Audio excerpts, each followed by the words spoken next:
Ein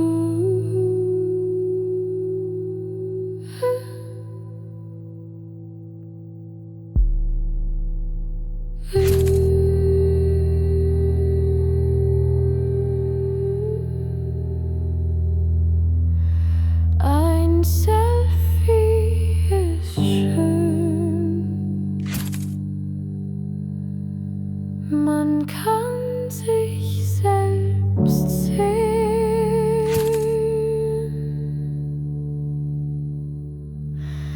Ein Selfie vor dem Spiegel verdoppelt das Gefühl. Man kann's aber auch lassen und hassen.